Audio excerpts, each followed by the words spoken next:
Whether she's catching waves on the seacoast or doing town halls across the state, Tulsi Gabbard has made herself right at home here in New Hampshire. With just a few weeks to go before the first in the nation vote, the Congresswoman is hoping an old school approach will pay big dividends. In between the campaigning and surfing and the push-up contests, she's stopping by our studios for close-up. Congresswoman, thanks for being here. So you voted present on impeachment, and this caused a lot of your fellow Democrats to kind of lose their minds. To put it lightly. Yeah, so describe. Some argue that it's a cop-out to not take a real position there. So explain the thinking behind voting present. No, I took a stand for the center, recognizing how terribly divided our country has become and recognizing the need for us to be able to begin to heal those divides, to be able to move forward, to be able to make sure that it is the voters who decide to remove this president from the White House, while also introducing a censure resolution that would be more likely to earn bipartisan support and that actually included many more of the wrong decisions and abuses that this president has done throughout his tenure in office. Once again, I think we have to make these decisions not based on partisan interests, but really based on what is in the best interests of the country.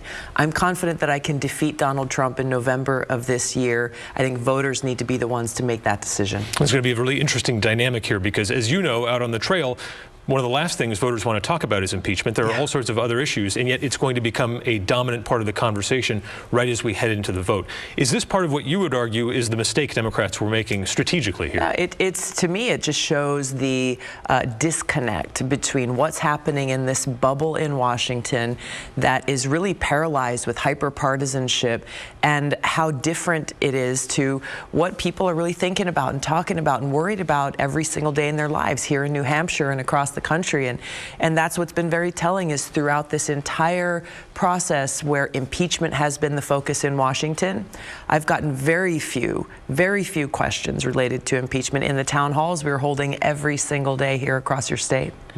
This is going to be a very interesting time foreign policy-wise as well. The U.S. and Iran, those tensions are still there right underneath the surface. Is there any chance that this could turn into a win-win for the United States, taking out someone as dangerous as Soleimani, an enemy of the United States, and resulting in a reduced military footprint in the Middle East, something you've long called for? There are two problems with that premise. Number one is President Trump's actions were illegal and unconstitutional. If he wants to go to war with Iran, he and his administration should come to Congress and make their case and let the American people have their voices heard through their representatives. The Constitution says Congress is the one that decides whether or not to declare war. The second thing is his decision is actually undermining our national security, and he's deploying more troops to the Middle East, not less. We are seeing thousands more troops in the Middle East now than were there when he first took office. And secondly, their main mission in the Middle East, in Iraq in particular, has been to prevent a resurgence of ISIS and al-Qaeda. Well, because of his serious escalation and this act of war against Iran, we're seeing now all of our troops in Iraq, including those who he's deployed since, they're no longer focused on ISIS or al-Qaeda. They're focused completely now on this increased Iranian threat coming from Iranian forces, Iranian-backed militias, leaving the door wide open for these terrorist groups, the very same ones like al-Qaeda who attacked us on 9/11, to start to reconstitute themselves, to get their strength back and to mount a resurgence which poses a threat to the American people, to our national security.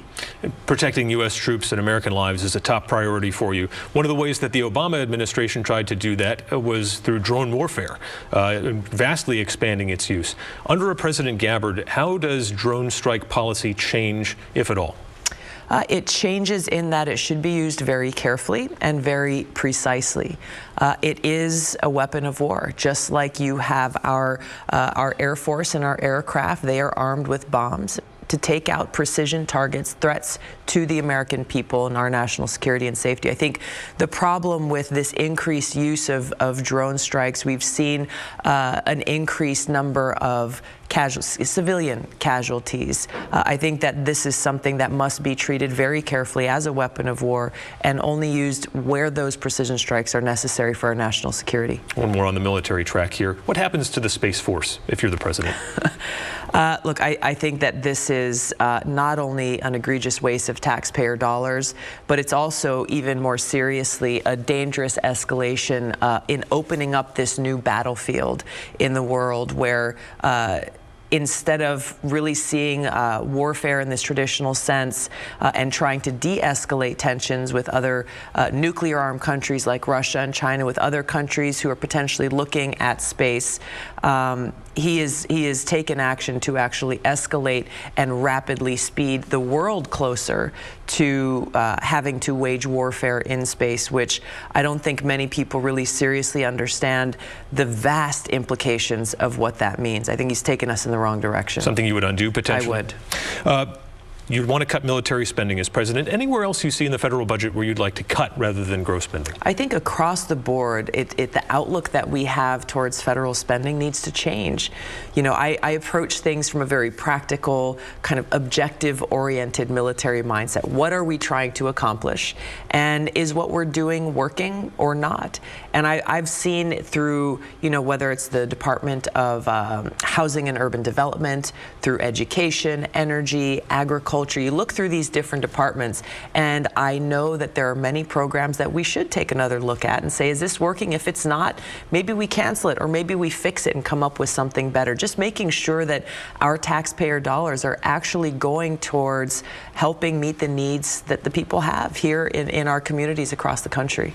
I want to get your take as a progressive on something that's happening within the race. You don't have to play pundit too much here, but this is an interesting dynamic between Bernie Sanders and Elizabeth Warren right now, where one's claiming one said something and the other is saying that's not true. Essentially, Elizabeth Warren accusing Bernie, you know, in this meeting of saying she said, quote, "I thought a woman could win." He disagreed. Where do you come down on this? Do you think Bernie Sanders would really say something like that? Look, I think this whole thing is very, very unfortunate, and it takes away from the very real issues that people are waking up concerned about every day in survival for a lot of people.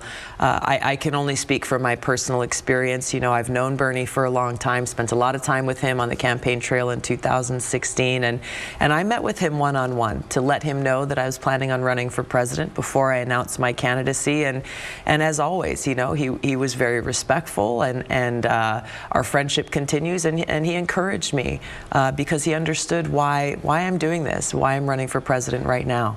Sexism is a real problem in politics. Do you have a formula for dealing with it or approaching it? I mean, what's your approach when you face that, either on Capitol Hill or even on the campaign trail? Or in the military, for that matter. What do you do? You know, look, I let my actions speak louder than words and stay focused on my mission. You know, there's a lot of unfortunate name-calling, discrimination, and sexism that is very real and prevalent, not only in politics or in the military, but in the workplace every single day. And I think it's important to exercise the kind of leadership to not only call it out, but to bring about the kind of change that we need to see where, you know, as we talk about equality for all in this country, that becomes a real thing. When we talk about respect, because that's really what it comes down to, is are we treating each other with respect? This is at the core of what needs to change, and I think leadership, the kind of leadership that really treats everyone with respect, is what can spark that change we need to see. We're looking at just days left, essentially, before the first in the nation vote. Of course, the caucus gets to go first, but here we are in New Hampshire. What does a victory look like for Tulsi Gabbard in the Granite State?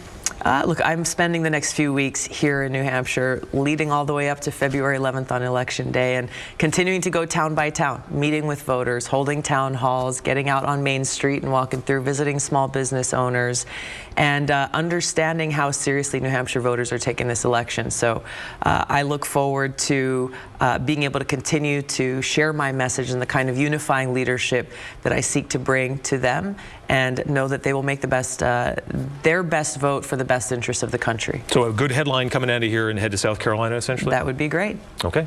Tulsi Gabbard, thanks for joining us on Close Up. Good to see you. We'll see you out there on the trail.